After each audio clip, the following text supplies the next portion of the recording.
episode of the Talking Horses podcast in association with Roudee Racing, by the people, for the people, the weekly podcast that looks behind the curtain of the sport with a view to increasing understanding, accessibility and enjoyment of racing for all. It's Ben and Bruno back with you again. Bruno, firstly, how are you, my friend? I'm very well, thank you. Yeah, had a good long Easter weekend, basking in the English summer. That's now been and gone. Yeah. There was some racing to go with it, which was always lovely. It's pretty good racing. I've actually forgotten the highlights. We'll come back to that later in the show anyway. You better remember them, yeah. Better hurry up and remember them. Yeah, doing well. And yourself? Good You've man. had a good week. You've had a busy week, as we'll soon discover. Absolutely, yeah. Well, we'll come on to that in just a moment, but yeah, all good. Thank you, mate. So yeah, we were just discussing. We've got 2 weeks left of the jumps, and then we're going to have to learn all about this flat racing malarkey. Yeah, I know. But luckily, we've got our own personal investment in that code of the sport, which will help us navigate and get passionate about it and understand the nuances. So, listeners, you'll be joining us on a journey of discovery as we progress from, just knowing about horses jumping into horses running really fast, basically. What a nice way of framing it, a journey of discovery. Yes, indeed. Yeah, I think that's what it is. Yeah, brilliant. And it's been a very exciting, on the topic of flat racing, it's been a very exciting 5 days, hasn't it? During which we've seen Roudee Racing's first 2 runners of the 2022 flat season. Yeah, and we're going to obviously jump into a lot more depth on that front. But just thinking back to this time last year when we had our first run with Devious Angel, the original 2-year-old filly from the Roudee Racing Syndicate, that just brought it all back. The buzz of anticipation for, just to see how these horses are going to run, having heard so much about them. And we've obviously been up in recent weeks to see them, pat them, and build a loving relationship with them. So to see them hit the track for the first time this season it's a pretty special feeling. And we're just doing it through, the Ladbrokes app or whatever. So when we get to see them in the flesh, that'll be even better. But yeah, lovely stuff. It's such a good point. The anticipation that builds during the winter months. These horses are sort of acquired in the sales in the autumn.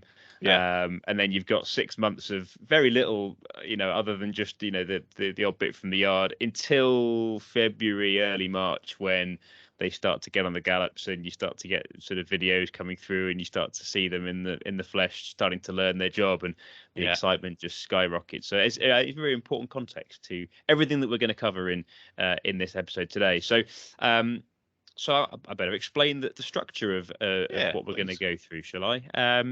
So we are going to dispense with deep ground for this week, and indeed in future episodes where we've had Roudee Racing runners in the days preceding, and then deep ground will come back where we have sort of a hiatus and less sort of recent racecourse activity to talk about.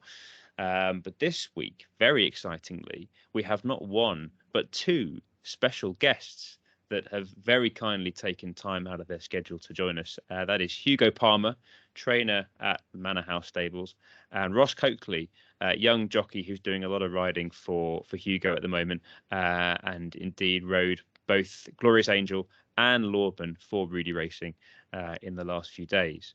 So we're going to crack straight on and hear from both of those guys to begin with, and then Bruno and I will be back with you to look ahead to, or look back rather, to last weekend's racing, by which time hopefully Bruno will have remembered what happened, and then look ahead to this weekend's racing at Sandown as well. So we'll be back with you shortly, but for now, let's hear from Hugo Palmer, and then it'll be Ross Coakley.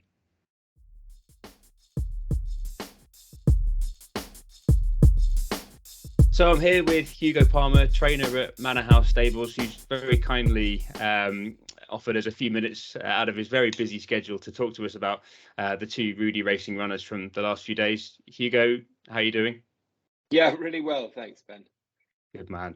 So obviously we had Glorious Angel, our 2-year-old filly, running at Nottingham on Saturday evening, and then Lordman. So we're recording this sort of Wednesday afternoon. So Lordman ran last night at Wolverhampton. So we'll start with Glorious Angel if we can. So her first run on a race course. It's always a sort of an interesting experience. It's just as much about educating the horse, I guess, to enjoy racing as anything else. So I guess sort of first and foremost, how do you think she got on with everything, the preliminaries, the race, etc.? Yeah, their first day at the race is very much their first day at school. And it's a nervous moment for horse, for owner, for trainer, for everyone. It's also particularly nervous for the trainer as she was when you run your first 2-year-old of the year. Because we hadn't run one. We had only anything to compare her to was everything we had at home. So I was delighted that she ran as well as she did. I thought she showed a pleasing level of professionalism, but at the same time, a very pleasing level of lack of professionalism. Because as we know, she didn't win. And she showed us that she's got lots still to learn. She got a little bit lost mid-race, a little bit unbalanced. Nottingham's quite an undulating track, although it looks dead flat. There's lots of what jockeys refer to as ridges, where she got a little bit unbalanced. But I thought she showed a really likable attitude that rather than getting unbalanced and dropping out the back of the screen and spitting the dummy out, she stuck at it. She tried to work it out. She changed her leg. She goes, "Oh, that's not working. Let's try that. Let's do a bit of this." And she got lost mid-race and then ran on to hold her position in third. And yeah, I thought there were lots of positives to take out of the run. We'd liked what she'd done at home. Obviously, I've only known the filly for a month, but I've liked everything I've seen in that month. So it was nice for me to be able to see, okay, you're not completely mad. Yeah, I forgot that we had the pressure of having a Roudee Racing horse as the first 2-year-old of the season. So yeah, fantastic, and that's quite the accolade as well. And your first 2-year-old with Manor House. And who knows? We run another 2-year-old at some stage over the weekend, but I think he'll be quite like her. He'll run with credit, with plenty to learn, but whether he can win or not, it's just all a question of when the penny drops. If it drops for the furlong to go, they can win. If they need to sleep on it, then they can hopefully win second time. But it was great to see her run so well, and particularly great to see her come out of the race so well. Right. Obviously, I didn't know her sister, Devious Angel, but lots of people have said how buzzed up she got by her first experience racing, and just got a little bit more edgy. And the nice thing about Glorious Angel is actually the more we do with her, the less buzzed up and edgy she seems, and she's been really settled and really settled and grown up since Nottingham. So I hope that'll continue to be the case through her career and stand her in good stead. Fantastic. Yeah, fingers crossed. I think that's something that Mike and I were talking about just the other day after the race, that last year it was such a stressful experience with her sister at the racecourse, sort of hoping that she would sort of keep a lid on and not sort of run her race before the start, as it were. So I think all the owners were really pleased to see that the Glorious certainly on the racecourse seems to be a good deal calmer, at least based on the experience of last Saturday anyway. So fab. And what about sort of future targets? I guess it's probably still things are up in the air, but it should be out again fairly soon, you think? There's no reason for her not to be out again fairly soon. I think she showed more than enough zip to win over 5 furlongs. I think she'll improve as she steps up to 6 furlongs. But I would hope that we'll get her out again in the next 10 days or so, provided we continue to be happy with her. She won't need to do a vast amount more at home. She'd have learnt plenty from that first experience. So we'll just try and find the right race for her. And there'll probably be sort of 2 or 3 races that we end up entering her in, and just seeing, oh, you know what, that looks the spot that we think we can go there and start favourite. Yeah, exciting times. So that's Glorious Angel. And then Lordman, so slightly different proposition in lots of ways. Gelding, he's not obviously no stranger to a racecourse, having run 4 times last year. Bit of a character. wore a hood on the racecourse for the first time yesterday at Wolverhampton. So I guess tell us a bit about what you were hoping to see from Lordman last night. I guess we in the syndicate have always felt he's obviously a very handsome horse and hopefully has a bit of potential there, but seems like it's been finding the best way to unlock it has been the challenge. Yeah, he's certainly a handsome horse, Lordman. But the old expression is handsome is as handsome does. And he hasn't been doing very handsome things either on the racetrack to date or at home. He managed to get himself into a habit of trying to do everything at once and just running through the bridle and trying to think that he was a fast horse, whereas he's not a fast horse. You know, he thinks he's a 5 furlong sprinter, and he's not. But I had my heart in my mouth going into the run last night because I knew he was fit, but he's quite a difficult horse to train in a conventional way because he's got himself into these habits. So we've been working away with him, and the people who've been riding him, a girl called Andrea and one of the head lads, Daz, have largely shared the riding of him over the last few weeks, and they between them have done the most fantastic job of just not getting him to put 100% into the first 100 meters, just trying to share that 100% over the half mile of the canter and then do it twice, you know, and they've done a great job. And he's just slowly beginning to get the message, realize that we're all on the same team, and a little bit, you know, tortoise and the hare, sort of slow and steady wins the race. Not that we want to be slow and steady, but you know, any athletic endeavor, they need to breathe and relax, and you know, oxygen is so important. And anyway, he was great last night. Ross Coakley did a lovely job with him. He just trotted him straight to post, let him go down nice and quietly, and he was sort of outpaced in the early part of the race, which, far from him trying to go too quickly, he couldn't go quick enough, which was I was really pleased to see. Just watching it, I was watching it saying, I really hope you finish. I really hope you finish. And finishes exactly what he did, which is what we're looking for him to do, to get the first half of the race right. I felt comfortable if we got the first half of the race right, then the second half of the race would look after itself. And that's very much what happened. And he just looked like he's crying out for an extra furlong. He looks like he's crying out to go a mile. Couldn't quite go the gallop early, but even said, I think he can win over 7. We probably will go a mile next time if the opportunity and the race looks right, but I think we could win over 7, particularly over a stiff 7. Okay. You know, he wasn't drawn well last night. He was widest of all, and that's a brute of a draw over 7 furlongs. You know, I think he is a well handicapped horse, but you have to be an exceptionally well handicapped horse to overcome such a bad draw. So there were really loads of positives to be taken out of last night, and I'm really looking forward to getting him back on the track in a couple of weeks' time. He's a fit horse because he wants to do everything all at once. It's not like he's keeping anything for himself at home. So okay. But he'd certainly had a race yesterday.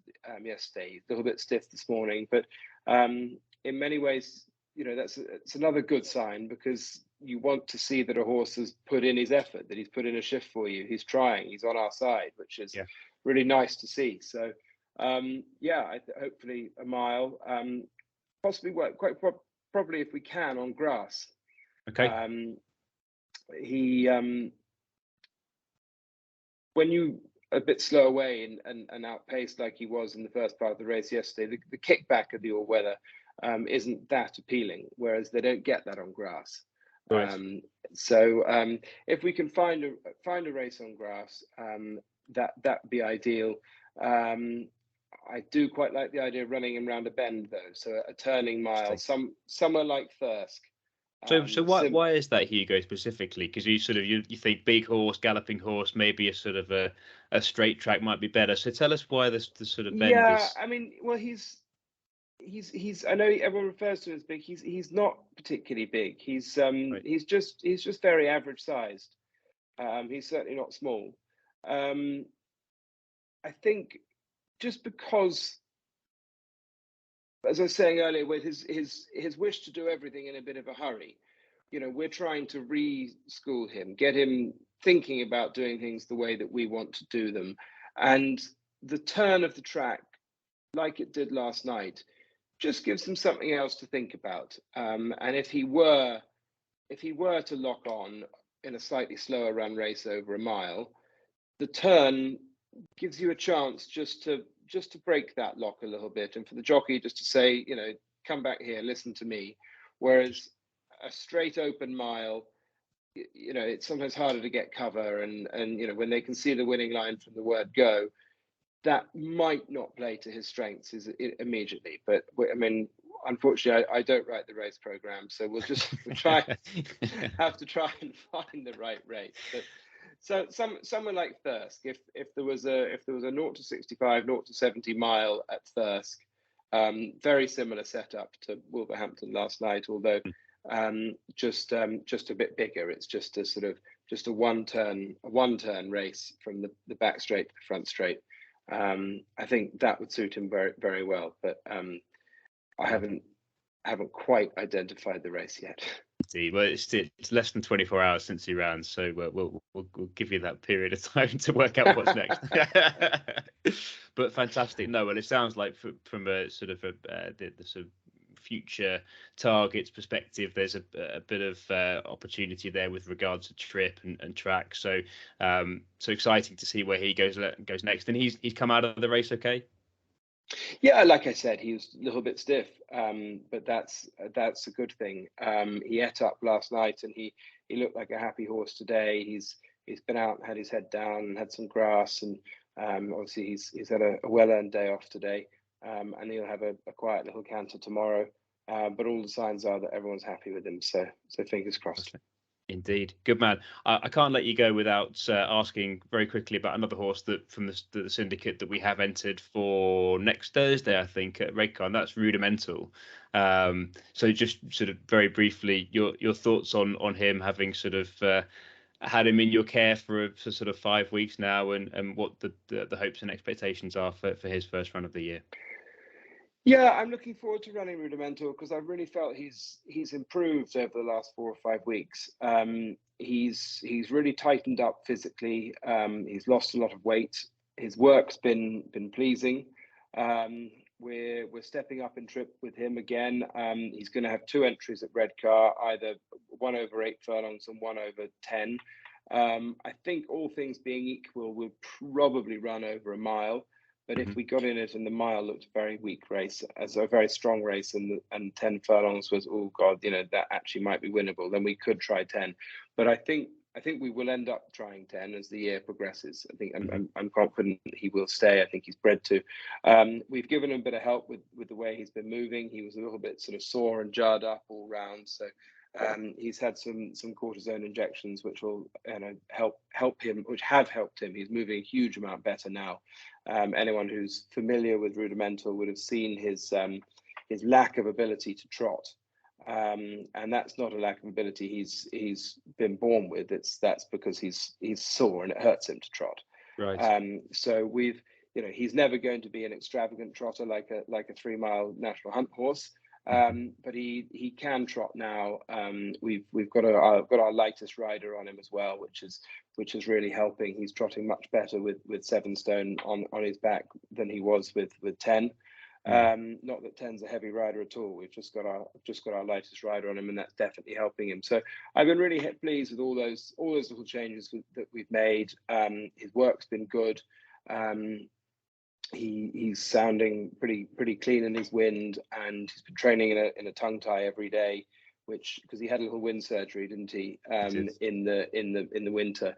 And I've often found that, or actually always found that when horses that had a wind surgery, it's better to train them in a tongue tie every single day.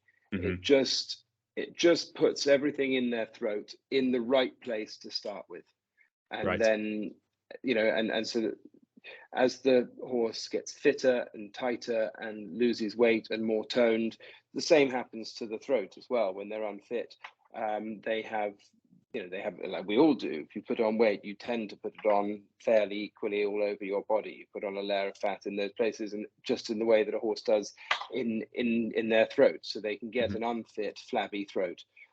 If you have everything tied into the right position, as they get fitter, you're training the muscle to be in the right place, and hopefully you're then training the pallets to be taut and tight and not have any billowing or flipping effect during a race. So it doesn't always work, but that's the thing. He's accepted the tongue tie very well, working very nicely in it, and I'm looking forward to getting him on the track.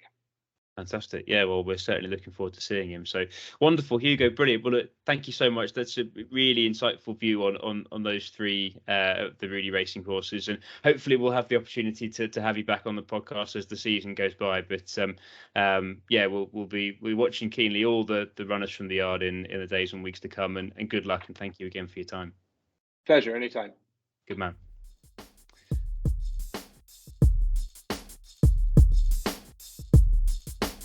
Right, so we're here with Ross Coakley, who has ridden Glorious Angel and Lordman for Hugo Palmer and Roudee Racing in the last few days. Ross, welcome to the podcast, and thank you for taking the time out of your very busy schedule to be with us. How are you doing?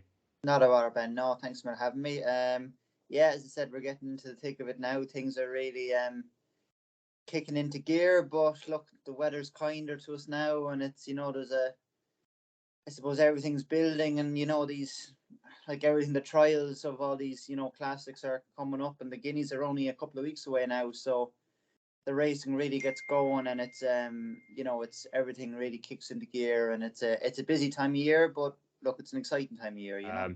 Top man, yes, exciting time of year indeed. So what we're going to do, if it's all right with you, is just have a quick look at from sort of the jockey's perspective at the runs of Glorious Angel and Lordman in the last few days. So we're going to start with Glorious Angel, who is our 2-year-old filly. She was third in the 5 furlong novices stakes at Nottingham on Saturday evening. So she was making her racecourse debut. And for those that don't know, these debut races are often about educating a horse for the first time, just as much as anything else on the racecourse. Ross, how would you generally go about riding a 2-year-old having their first ever run? Yeah, well, I suppose like everything, it's just about giving them a nice experience first time, that you don't want to give them any fright that they'll remember. You're hoping that with all these horses, it's the first run of a long career, and it's very much a case of giving them that nice experience. That's something they can build on and progress with. So you just want to do everything, you want to do everything just carefully. You want to, and it's our responsibility from the time you go to get a leg up to the time you get off them. You've got to, it's your responsibility to look after them. They're only babies, especially 2-year-olds. And it's everything from just getting a nice gentle leg up to, I always think it's important to get a bit of company going out to the start, because you bring them out onto a race course there's a lot happening. They're used to their private gallops at home, where it's quite quiet and serene, especially in Manor House. It's very a very tranquil setting. It certainly is, yeah. You're going to the race course there where there's big crowds and there's noises, and it can overface a lot of horses. So getting a bit of company down to the start, just again, for them, it's reassuring for them to have another horse with them. And then I suppose the loading process is equally as important in getting them loaded in a quiet manner, that they don't get a fright. Stalls can be quite intimidating. For all the homework you get done at home, it's a different scenario when you get to the races, and you're probably loading them at home with maybe 1 or 2 other horses, and you're getting to the races. Then if there's, you could have 15 in a race, and if you're first in, you could be having to stand there for 4 or 5 minutes, as a few others misbehave. So, that was that was a really interesting thing I wanted to ask you about, actually, the start and the stalls, because her sister, Devious Angel, who raced for us as a 2-year-old last year, was often really buzzy before her races, and so as owners, we'd be sort of standing there in the parade ring thinking, God, just keep a lid on it, don't sort of lose your race before the gates open. But Glorious Angel looked to be, I think you said she behaved impeccably. Yeah, no, she was very, very happy with her demeanor in the prelims, and she seems a very sweet filly. She took everything in her stride. She was very professional. Nothing overfazed her. We hacked down to the start with company, and she was happy out, and behind the gate she was very, very chilled and loaded sort of midway, and was happy to stand there, and which was nice. When the stalls opened, she knew what to do, and she was quite reactive, and she jumped into stride, and as a result we got a nice position through the run where I was able to just give her a bit of space. And them 2-year-olds, you're running over 5 furlongs. It's, if you can get out into stride in those first 3 or 4 strides, it's a huge difference than if you jump slow where you're chasing them up and you're on the back foot. So Glorious Angel jumped into stride. She was obviously very well schooled by the team at home, and she I said well behaved, popped out, made my job a lot easier. And I felt it was a lovely introduction, something that no doubt she'll improve off, but at the same time she showed plenty of promise. Nicked a bit of prize money, which was always a bit of a help. It's always nice, yeah. Hopefully she can build on it and fill the winner's spot next day. Absolutely, yeah. Being Roudee Racing and having the affiliation with Chester, there's a good chance that we might be going there with her, but plans still to be made. So, but yeah, fantastic. No, I think it was a brilliant educational ride that you gave her. It seemed like she really enjoyed it, weren't too hard on her. And you mentioned something after the race about just using the whip in a backhand position. I thought that was interesting because, for me as a sort of not coming from a horse background, I didn't even sort of know that the differences in how you can use the whip. So maybe could you just explain what you mean by that? Yeah, so I suppose to give you a background on Nottingham as a race course, it's quite undulating and ridgy. You see a lot of horses get unbalanced on it. It's particularly challenging for a 2-year-old first time, and I thought she handled it as well as most did. Considering there were a couple in the race who already had a run, but sometimes it's a case of they just get a little bit unbalanced underneath you, and she was a little bit timid of the ones on her left too. So she was just midway through the race, she just started to lean away from the others. And look, 9 times out of 10, I'd usually first them out. I'd be hands and heels, because again, it's about giving them that nice experience. And just with her at the time, just riding on instinct, I just felt it would be helpful just to give her a tap behind the saddle, just to try straighten her, and just for the penny to drop a bit quicker with her as to what we needed her to do. So she's a light filly. You don't want to unbalance her, and she's genuine. She is trying. She just needs a bit of direction, and just keeping the stick in the backhand rather than turning it over into the forehand. Right. You're not trying to strike her with any great force, or there's no bullying tactics. It's purely a way of trying to tell her what you need her to do. And by just giving her a flick behind the saddle in the backhand, you're just trying to straighten her out and tell her that she's, we don't need her going right. We wanted to get her to straight and run forward. And she did. In fairness to her, she got the penny dropped with her, and she hit the line quite well. So yeah, like as I said, she's a very genuine filly. The stick it's a tool, and it's something that as a jockey we must use responsibly. And you're trying to gauge through experience with each horse how they react, and how they what needs firmer handling and which ones just need a little bit of encouragement. And she being a 2-year-old filly, it was just light encouragement that I wanted to give her. Yeah.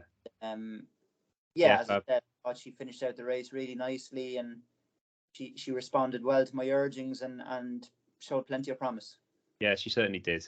No, it's fascinating just hearing you talk about it. There's so much nuance to all this stuff that a jockey thinks about during the race that you don't necessarily pick up through the coverage or isn't talked about in the commentary. So thanks, Ross.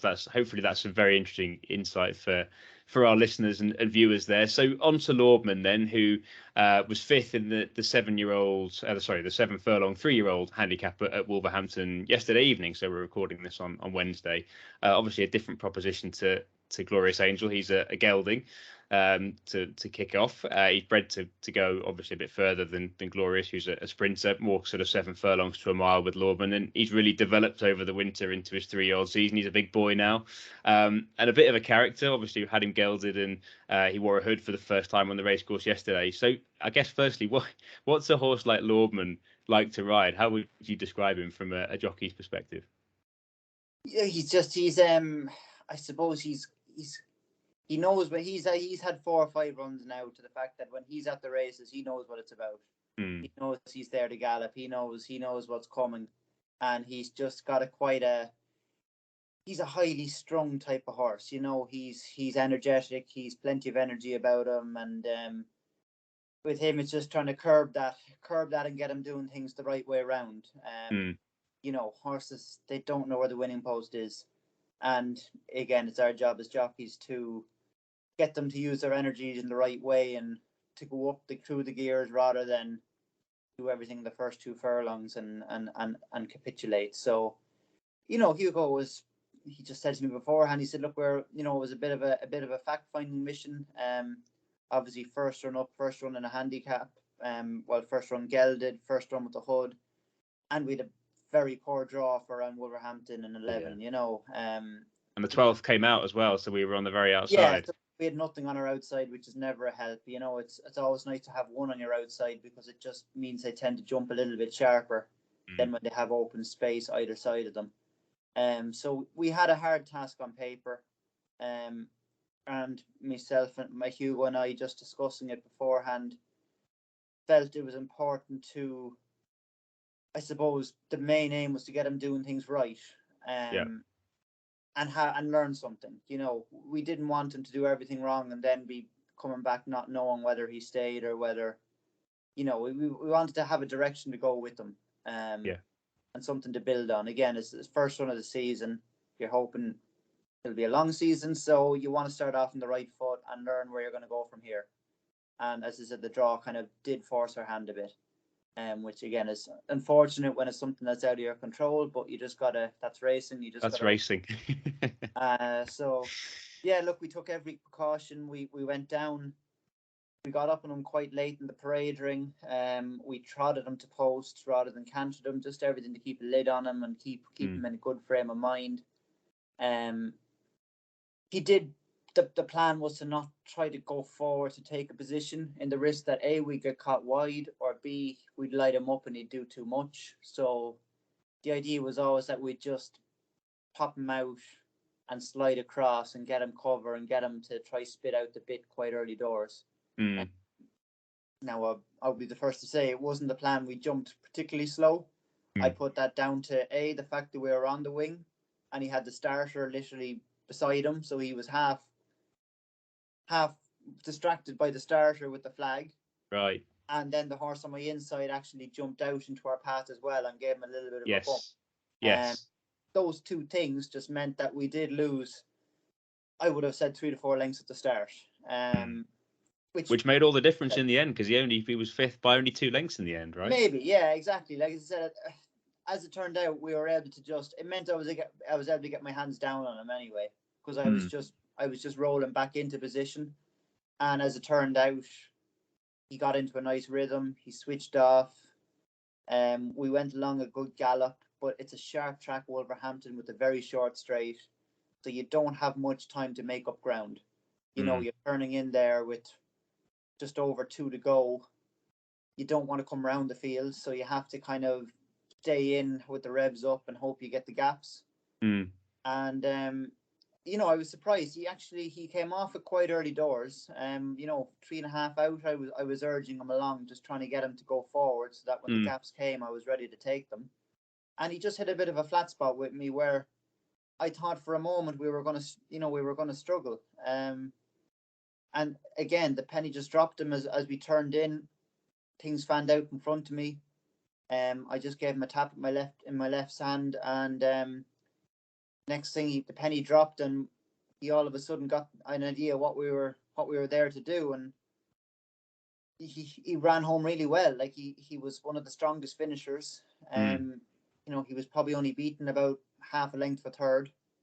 We closing all the way to the line, and he galloped out over the line very well, which, you know, I know it's irrelevant when it comes to the finishing positions, but it's a nice marker going forward when you're trying to assess what trip they want, or you know, when they're galloping out over the line, it means that there's a bit of running left, and it's a sure sign that they'll appreciate going an extra furlong.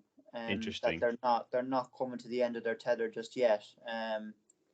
And I thought overall, although we would have loved to been winning, I thought, considering the draw and the little bit of interference at the start, I was just very happy with the fact that he'd done everything the right way around this time. And he felt like it was a race where he was getting his confidence through the run. And he was finishing and he was passing horses. So, you know, again, I think it will leave a really good taste in his mouth. I think he'll gain confidence from it. And I think we got a definite direction as to what way we need to be going with him going forward. I automatically, you know, I suggested to Hugo, and we're very much on the same page, that he needs to step up to a mile now. Yeah. Possibly, you know, as I said, Wolverhampton's a sharp track. I think he'll be every bit as effective, if not more effective, on grass, on maybe a slightly more galloping track. But I wouldn't be changing the way to ride him. Obviously, you'd be hoping the next day you have a slightly better draw, where without lighting him up for position, you probably end up sitting maybe 3/4 way back. Right. Yeah. But riding him that kind of, you know, riding him conservatively, getting him doing things right early doors, and then hoping he has that kind of, he can build up that same head of steam for the last quarter of the race, and be liking to think over an extra furlong he'd be, you know, be running bang into contention, and absolutely, yeah, it'd be a bit of fun to be had off his mark. Fingers crossed. Yeah, it certainly seems a run full of promise. And Ross, thank you so much. I mean, it's just fascinating to kind of hear it from your perspective. You're the guy sat up there in the saddle. You're seeing how the race is panning out, but also you're feeling and understanding the horse you've got underneath you, and all the little nuances there that, as I say, you know, when you're watching it on TV or at the racecourse, you're not picking up on. So absolutely fascinating stuff. Thank you so much. I know you've got to dash off and drive from your house now down to Salisbury for a ride this evening. So we'll let you go. But thank you so much. Thank you for giving our horses such great rides the last few days. Hopefully, who knows, next time we'll have you back on the podcast, and maybe having ridden a winner or two. Fingers crossed. Hopefully that's the plan. Good man. Thanks for your time. We'll see you again soon. Cheers, Ross. Thank you. Right. Cheers. Bye. Well, I'm sure you'll all absolutely fascinating insight from Hugo and Ross there. Bruno, just amazing to hear all of the nuance that goes into getting these horses to the racecourse, how they're trained, and then how to get the best out of them when they finally sort of get down to the stalls and break from the stalls. Yeah, I love that you essentially asked them pretty much the same questions, but you got very different viewpoints. I'm not winning any sort of interviewing awards, I don't. Well, no, I think that's the skill of it. You don't need to overcomplicate.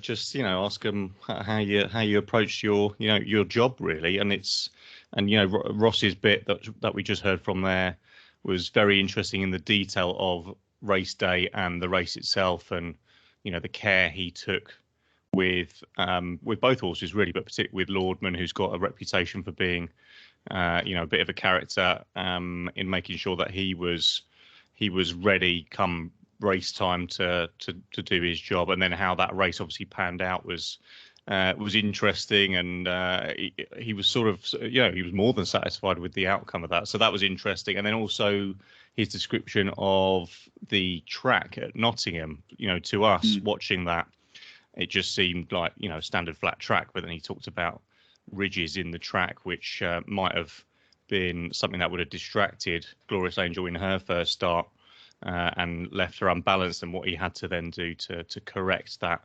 imbalance if there was one. I just thought that was stuff I've never heard before from, you know, the interviews you see through the main kind of media outlets within racing. So to get that level of detail from Ross was great, and obviously Hugo was able to give the much bigger picture of how he's been doing in terms of training the horses and getting them ready for race day.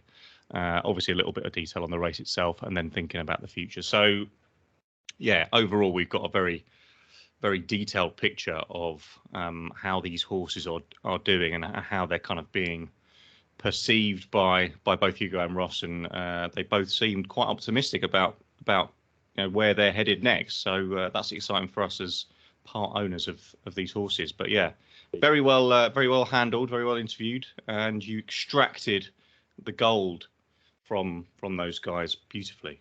Just trying to think now of a sort of Louis Theroux of the horse racing world. Yeah, something like that. I feel like that's what you're saying. Yeah. Which is very kind. Yeah. But it must have been enjoyable handling those conversations as well. And what did you take away from it? Oh, I mean, how long have you got? Well, there's sort of half an hour of content there, and there's so many. I think we just feel incredibly fortunate and must extend huge thank yous to both Hugo and Ross again for giving us so much of their time. Ross had to dash off for a ride, as I mentioned, at Salisbury that evening, and Hugo is flat out all the time basically. So for them to be so generous with their time and their thoughts was hugely appreciated, and hopefully will be hugely appreciated by all of our listeners and viewers. I think the thing that I took away from it was more than anything was just I was fascinated to hear Lordman is described as a character in inverted commas, and sometimes with horses you hear that and you think what, how, why, and obviously there's not enough time on ITV coverage or a podcast or whatever to really get under the skin of why or how they're a character and what it is specifically that makes them behave the way they do, and how indeed they do behave to be classed as a character. And I just thought that was fascinating to hear how Lordman thinks he's a sprinter, but then interestingly on the race course at Wolverhampton he couldn't go fast enough, and then actually it was kind of but that was seen as a positive thing by Hugo, because it meant that actually he wasn't he was able to sort of maybe get into his race and spread his effort across the 7 furlongs, which perhaps he's not been doing so far. So I just thought that was fascinating, and I think Lordman's a horse that we've all got a big soft spot for, because he's handsome, he's obviously quirky, and if he could translate the love that we have for him into some good performances, which it sounds like hopefully he can, then I think we'll all be very excited. So yeah, fantastic stuff. And loads more to come. We'll be endeavouring to have Hugo and Ross back on future episodes of the podcast, and we shall look forward to that.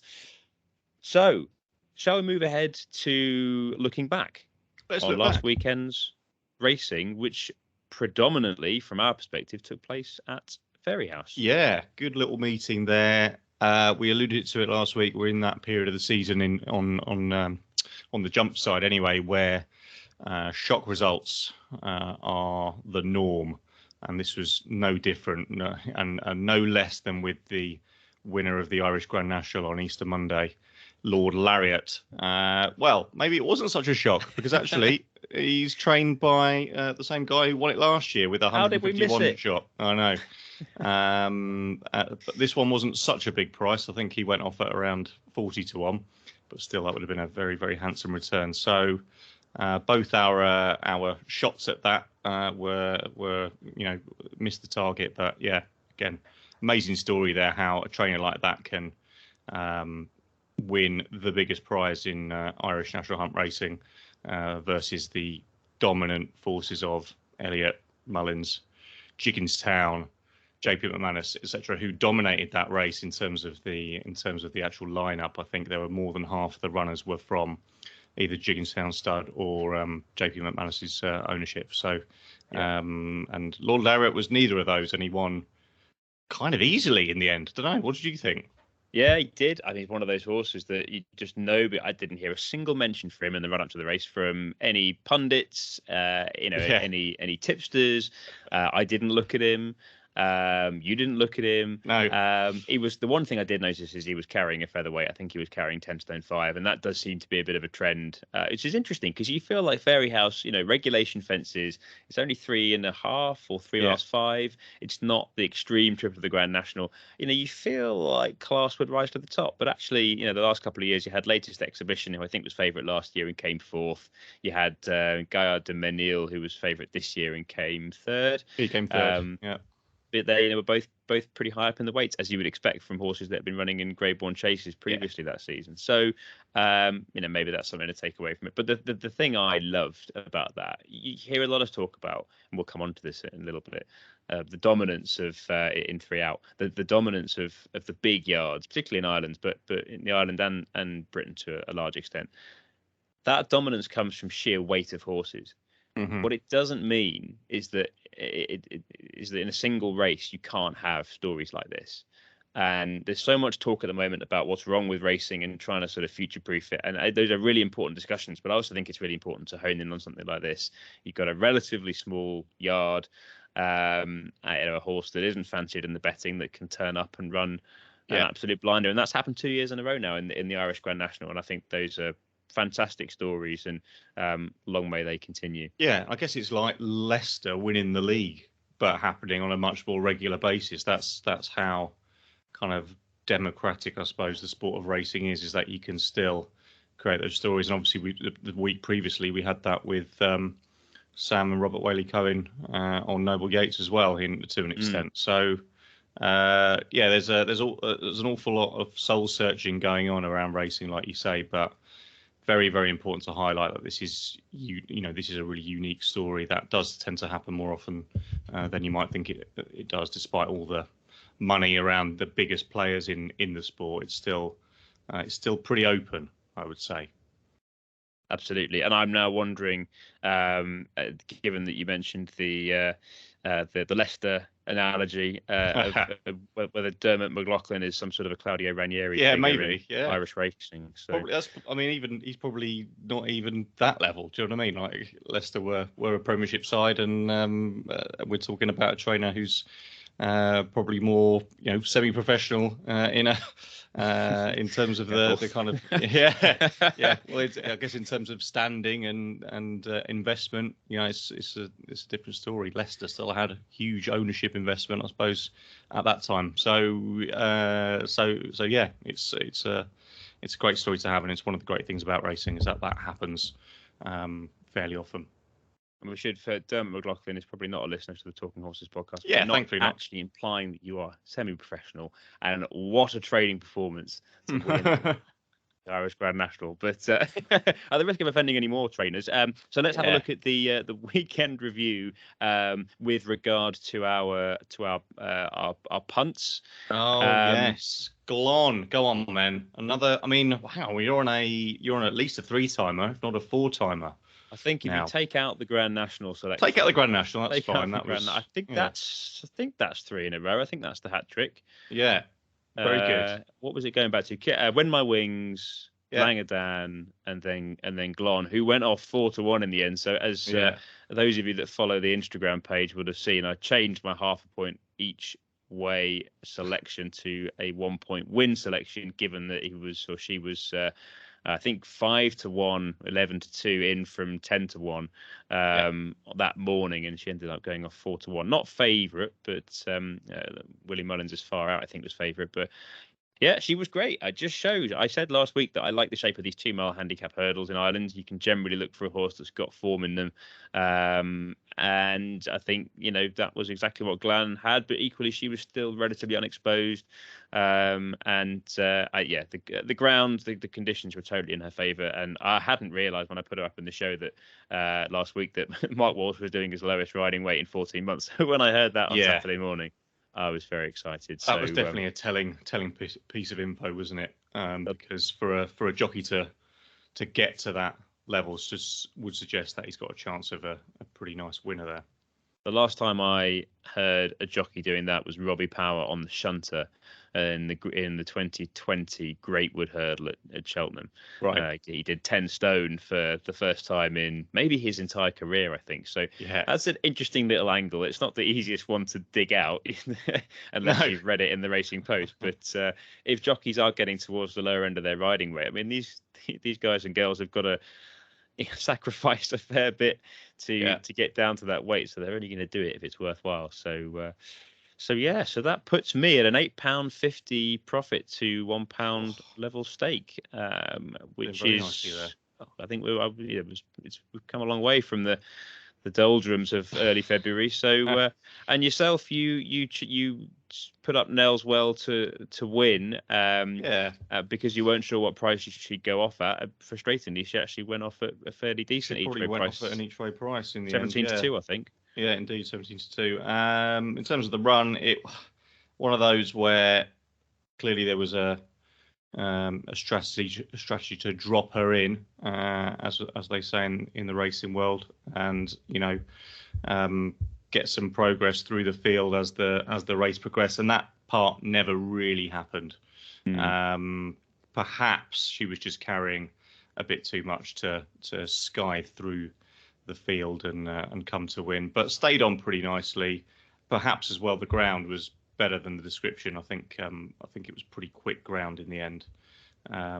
It was good to yielding, I think, officially, whereas in the run up we were sort of looking at yielding to soft. So perhaps that worked against her as well. But it wasn't a bad run. And if you were on an each way price, some firms would have paid out. So yep, they would have. Total miss.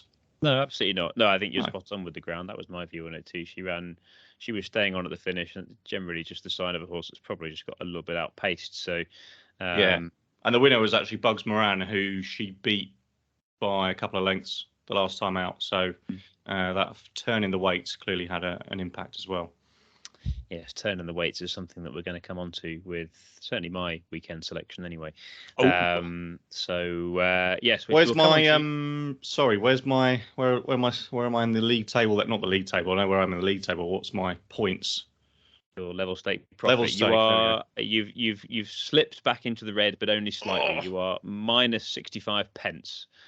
So I've built up a bit of a lead, but still, well, we don't really have a finish line, do we? Maybe we should think about instigating a finish line in due course. But anyway, that's calendar year, maybe. Yeah, why not? Yeah, good stuff. Cool. So those were our selections last weekend, but certainly ever since, Bruno, you've made the point that we are not a tipping podcast, it seems as though fortunes have improved. So maybe we saying that. Exactly. I had a couple of other takeaways from the weekend I was going to quickly mention. Esquilane, I mentioned last week, was the horse I also liked in the Glan race.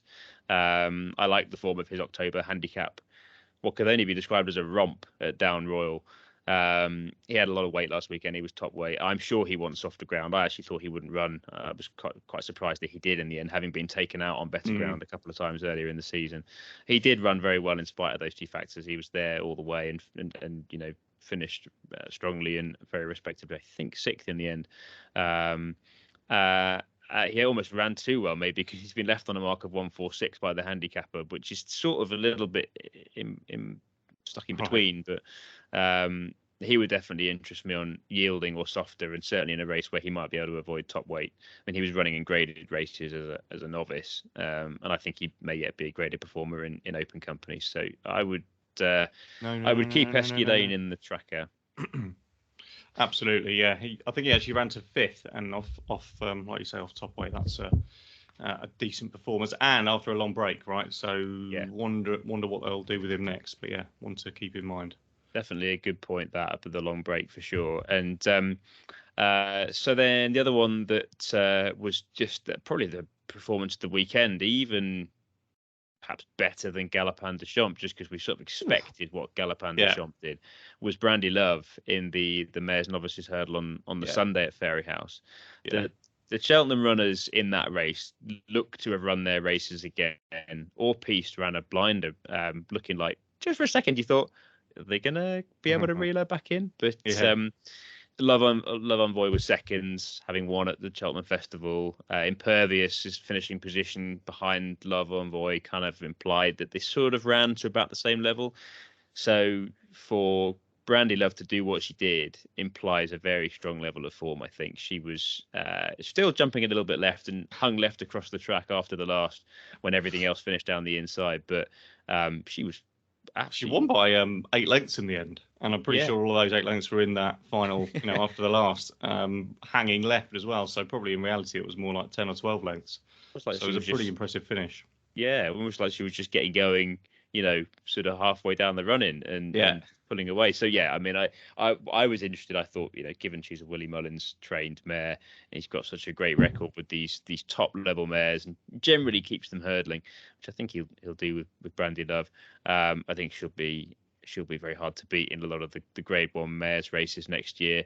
And I had a look at her for the mares hurdle at Cheltenham. She's 8-1. All right. I mean, I wouldn't normally be advocating an anti-post bet at 8-1, but certainly one to consider for multiples. And certainly if you get any indication that the plan is to stay hurdling with her, because I could see that she's the sort of horse that we could be going back to Corvega days where you have, odds on Willie Mullins mare in that race. So I thought she was super impressive. So she was the big takeaway from last weekend for me. How about you? I thought Brandy Love was particularly impressive. I mean, we should just dwell on Galopin Des Champs. I guess there's always a slight doubt. There wasn't in my mind, but there's always a slight doubt after a fall or an experience like he had at Cheltenham that that might have left some sort of impact. But he was imperious, wasn't he? Over pretty decent opposition who've all run well and won Grade 1s this season, like Master McShay, for example, who ran very well again in second place. But yeah, it's just so good to watch. If you're relatively new to racing and to national hunt racing, and you just want to see what a brave but polished round of jumping looks like, then go back and watch that, because that was good. And I think interestingly, some maturity was coming into play as well as he approached the last. I think Willie Mullins, his trainer, implied that he was really chuffed with that because he just popped it, or he just fiddled it, as Willie said. And rather than going for the big jump, which maybe he was guilty of at Cheltenham, I still think it was a good jump and he was just unlucky. But he just made sure, basically. So a sign of a horse learning to do his job even better than the previous race. So mega impressed by that. Gold Cup 2023 seems to be believed. Seems to be, yeah. I mean, it changes every time he comes out. It's like, oh, we could step him down in trip, and it'd be really interesting to see him campaigned over different distances across a season. So who knows? Maybe we will get that. But yeah, certainly Gold Cup seems to be the big target, and you can see why. Given once again, we hear reports. You don't see him, do you? But you hear reports of the horse, struggling to pull up the horse, approaching the fence after the finish line. Just like Lordman at Wolverhampton on Tuesday. Exactly, yeah. Clear sign that he just needs a little bit further. Absolute machine of a horse. Yeah, no, he is the one horse in our horse racing sort of tenure, if you want, that could be a Quarto star. Who I was reading about this the other day. In fact, it was even this morning. Something you sent me. I think Quarto Star in one season started in the Old Roan, 2.5 miles at Aintree, then won the Tingle Creek, then won the King George, which kind of been more than 3 weeks apart. Then won at the Denman Chase, or what is now the Denman Chase at Newbury, before winning the Gold Cup. So literally 2.5 miles, 2 miles, and 3 mile 2. I think there might have been a Betfair Chase in there as well prior to the. I think you're absolutely right. So and undefeated he was, wasn't he? So mad, incredible. And that just shows you where we are with racing these days. Is that, and we'll come on to this in a bit, that you just don't see horses campaigned like that. But he is a horse that could definitely, I think, any race he turned up in, he would end up going off a pretty short favourite and would be a pretty likely winner. So, yeah, that'll be fascinating to see, not just what his end target is next year, but how he's campaigned. Let's hope he gets campaigned in the old school way rather than this newfangled ducking and diving, just getting to Cheltenham way, which is all getting a little bit boring, to be honest with you. But it is a little bit, but yeah, let's see. Let's see, indeed. Right, shall we have a look ahead to... I mean, I've only looked at Sandown this weekend. I'm going to bleed the jumps for all they're worth before we lose the good quality stuff. So, right, well, let's over to you then. Without giving away your weekend selection, what have you looked at on Sandown's card that warrants a mention? Yeah, well, I think let's start with the feature race, which is the Bet365 Gold Cup. I'm sure you've taken a look at this. I know you have, actually, because you've been sending me your thoughts over the last few days, and you'll be pleased to know that I've got a different view altogether. Certainly since the declarations were made this morning. So yeah, that's the feature race, 3:32 on Saturday. Yep. It's a 3.5 mile handicap chase. And what we're seeing here, very interestingly, is a replay or certainly a reappearance of some of the key horses the last time this race was run, which was a very, very exciting finish, and one where actually you ended up with the winner, or the winner on TV, or in real time, being disqualified and pushed down to third place, and that was Enrillo, who comes back this year to reoppose Kitty's Light and Potterman, who was actually announced the eventual winner last year. But it looked like Kitty's Light had the momentum coming up the home straight and was going to certainly take the race before he was hampered by Enrillo, who was hanging to his left a little bit. Hence the kind of change in order by the stewards following. Enrillo looks appealing again to me. I know he's probably favourite and probably quite a short price for a fairly big field, but he's clearly a Sandown specialist. The 2 times he's been there, I guess unofficially, he's won both. And given the weights, or the swing in the weights between those 3, he's the one who's been kind of most leniently treated. He's only up a pound since that win, or win in inverted commas. Kitty's Light is up £6 since then. Potterman's only up 2 as well, and I guess from a value point of view, Potterman's around 9 or 10 to 1, I think, in the latest betting. So he would appeal as well. But I think Enrillo's a pretty solid shout in terms of those at the front of the market. Obviously, you have Win My Wings as well, coming off the back of of winning the Scottish Grand National at a again inverted commas hack canter under Rob James, who takes the ride again, doesn't he? And despite that horse going up significantly in the weights, was it Holstone? I think she's gone up even more than that. I think it might be £14. Yeah. Okay. Yeah. So up £14. If Rob is on again, he will take off 7 of those, but he kind of won't, because he was taking off 7 last time. So it's up £14, whichever way you look at it. So you'd have to think, is that now starting to get a little bit toppy in terms of carrying that amount of weight around Sandown in particular, which has a unique challenge of its own with a very, very stiff finish. Quite a small horse as well, apparently. I think that's worth highlighting. Generally, in these races where small horses have to carry big weights, it's much harder for a small horse to do that than it is for a bigger horse. So that might count against her. Yeah. One other that I like at a bigger price is a horse called Hewick, who has been in my tracker I knew you would pick up on Hewick. Yeah, Hewick's been into this, which I think is interesting. Hewick is trained by John Joseph Hanlon, so coming across from Ireland for this, but has done plenty of travelling already this season, including most recently in the Midlands Grand National at Uttoxeter, where he was actually pulled up, but it was on soft ground. And if you look back at his form, all of his good performances have been on good or good to soft, or yielding as it's known in Ireland. So we're definitely going to get good ground, I think, again this weekend, judging by the weather we're having. So he'd be interesting. Jordan Gainford is the jockey. He's still a claiming £3 still. And Hewick, earlier on in the season anyway, had decent form behind the likes of Manila Trump, who has had a phenomenal season in terms of results for Donald McCain, and Tully Begg as well for Gordon Elliott. So I just like him. I mean, he's a big price. He'll be an each way price for sure. So I'm keen to kind of put my trust in the tracker and see if that finally pays off with Hewick. But yeah, that's the one at a bigger price. And I guess I'm leaning towards Enrillo, very boringly, at the top of the market. Nice. Okay. Well, my weekend selection comes in that race. So does it? Okay. I will hold off for the moment and ask if you would mind sharing where your money's going for the second challenge. It's in the 4:07, another unique time. There's a lot of racing on Saturday on the flat in particular, but 4:07 at Sandown is the select hurdle, a Grade 2 over 2 mile 5, and it's only a 4-runner race. So I've settled on this in a fairly confident manner, I suppose. And the horse I'm going to back is Indefatigable. I've not got a price yet. I don't know if you can see one on what you're looking at, but she was in the process of running a very, very good race in the Mares Hurdle before she came down and subsequently brought down the favourite Tell Me Something Girl as well at that stage. But she was running a really big race, I thought, She was also only beaten half a length in the same race last year at Sandown, so she shouldn't have a problem with the track.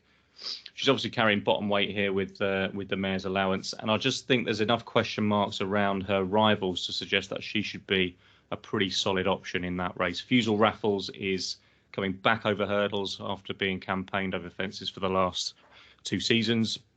McFabulous for me, just not good enough. I think a horse that had a lot of promise early on but hasn't delivered on that promise, and I'd say carrying £7 more than Indefatigable, that's going to be too much of a burden to overcome.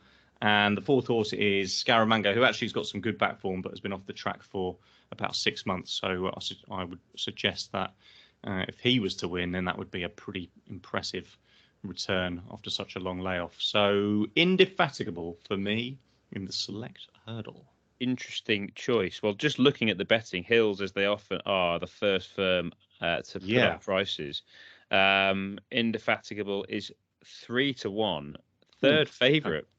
Interesting. So Scaramanga's 2-1, McFabulous 5-2, and Fusel Raffles 10-3. I imagine that market will take a bit more meaningful shape.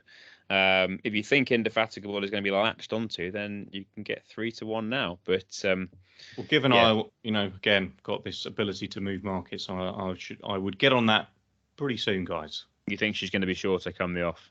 I don't know. Actually, it's quite competitive. I guess you could formulate angles for each of them, and there's obviously the class angle with Fusel Raffles, but I just don't like it when horses come back over hurdles unless they are quite clearly sort of dual purpose in that sense. To me, that suggests there's something not quite right, or I question why that's happening really. And with obviously the mare's allowance that she'll be getting, that will be wildly in her favour. So I think she is value at 3-1. There you go, fantastic. Indefatigable in the 407 at Sandown is value at 3-1 for Bruno. So my selection then is going to come in as I said, the Bet365 Gold Cup, the feature race of Sandown's card on Saturday, and it is Kitty's Light. There's a whole host of reasons why I'm taking on your Enrillo selection there. But I mean, first and foremost, it's Christian Williams' trained horse in a staying handicap chase in Britain. So if one of his horses goes and wins a race like that and you're not on him or on her, as the case may be, with Win My Wings, if you like her chances, then you might feel pretty stupid. So I'm not going to overlook that particular trend from the last couple of seasons and this year in particular. He's run 7 times this season, so I looked at that, and 3 times in 2022 so far, which initially was a slight concern. But then I thought, I seem to remember him running a lot last year. Realised he'd run 13 times in 2020 and 2021.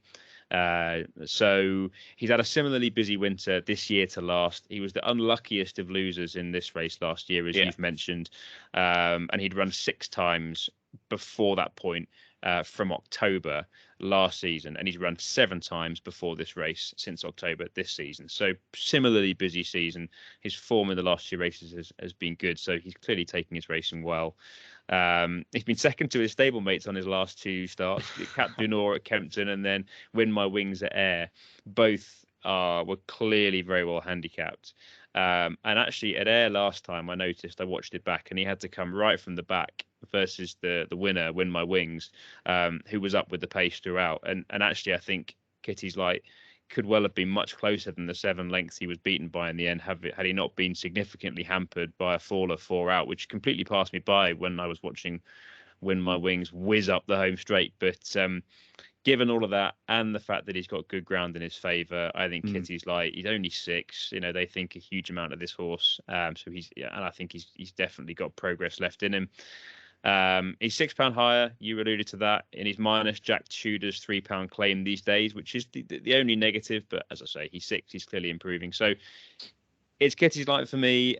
You're going to get about 9-2, 5-1 at the moment. I don't envisage him getting too much shorter, but I'm going to go and back him on the nose. 1 point win, Kitty's Light in the 3:32 at Sandown. It's amazing to think he's only 6, given the amount of racing that he's already had. And just this is the great thing about National Hunt Racing, is that you get these horses that just keep coming back season after season. You build up a bit of a following, don't they? And that's one that's likely to carry on getting a following given the direction he's going in.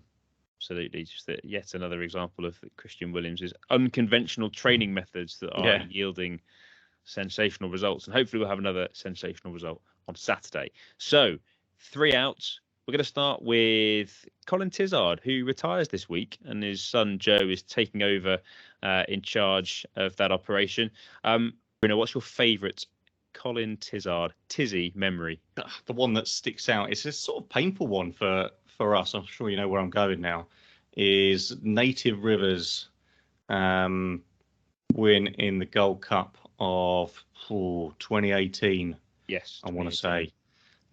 We were all over Mike Bite, weren't we? We loved him all season. We'd seen him win the King George in not a massively taken fashion, but we were actually we'd seen him the season previous, hadn't we? Absolutely, probably due to break the course record at Kempton in the Quarto Star Novices Chase before he came down at the last fence.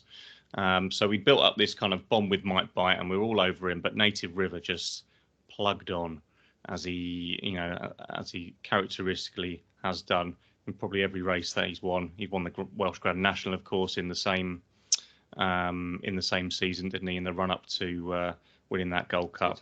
Just such a game horse, and even in his most recent outings last season, he still offered serious competition. So that memory of him just getting the hill a little bit better than Mike Bite is the one that sticks out as as a Tizard highlight. I'm sure that's if you're able to speak to the trainer himself, I'm sure that he would put that one right up there as well. But yeah, cracking trainer, great yard. Always got great sort of insight from watching interviews with them.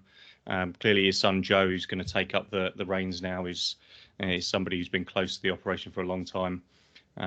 So I don't envisage it being a massive sort of bump in the road in terms of that changeover. But so the Tizard name will live on. But yeah, great, and his his West Country accent will be missed on the airways of racing media, won't they? Certainly will. Yeah, my favourite memory is a hugely painful one. It's remarkable that it could be a favourite, but it was when Q Card fell. Of course, yeah. 3 fences out in the Gold Cup, looking like he was going to come and claim that £1 million bonus. And I still think he would have won. But I was talking to someone about this the other day. I think of that moment whenever I think of the highs and lows of racing. I think of that as the ultimate low, but it was so close to the ultimate high, and those levels of emotion that horse racing gives you. Q Card was a phenomenal horse, and that wasn't his day. He had plenty of days in the sun, and I think he now is the pet of Joe Tizard's wife. Oh, nice. So stayed in the family. He stayed in the family, exactly, which is exactly where he should be. So yeah. So that was my memory of Colin Tizard. Right, on we go to Too Much Racing. So there's a whole lot of chat at the moment about the Cheltenham extending to a 5th day. We've been talking on this podcast, and it's been all over the media in the last few weeks about the fact there's too much racing and what that's doing to field sizes, etc. Come on, help us make head or tail of this, Bruno. Where are we at the moment? Yeah, well, I think there is too much racing. Like every day you open a sports section of a newspaper and you can see 4 or 5 meetings in the UK. And what is the point of all that racing, I guess, is a bigger question, which maybe we'll tackle in a deep ground in the future.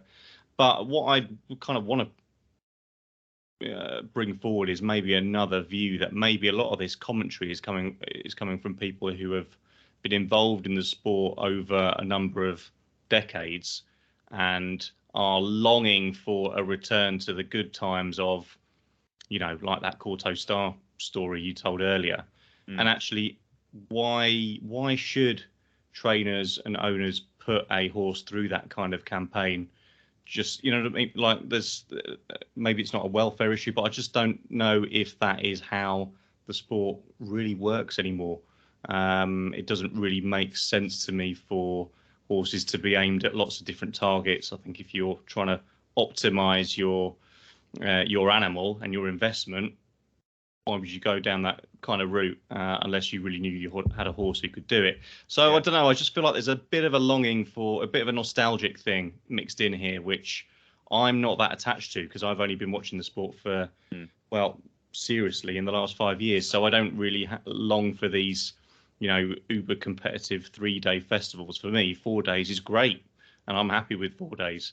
I definitely think there's an issue with the wider calendar, and we've alluded to that in previous podcasts, and that needs looking at to kind of optimize the competition levels within racing. But I just think there's maybe a lack of nuance again in the argument, in that it's either let's get loads of racing on and try and milk the product for all it's worth and get as much money out of it as possible, or let's really make it a purist thing, rather than what's the actual balanced outcome that should come from this. So yeah, there's too much, but it's not as black and white as let's just reduce racing altogether massively.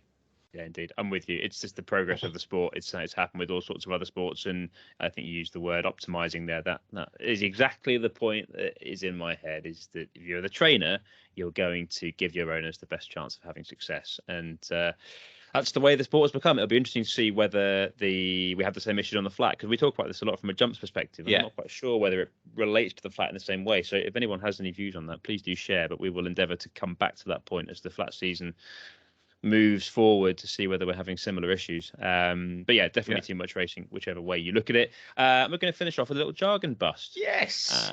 Black type is something you hear talked about quite a lot when it comes to fillies on the flat.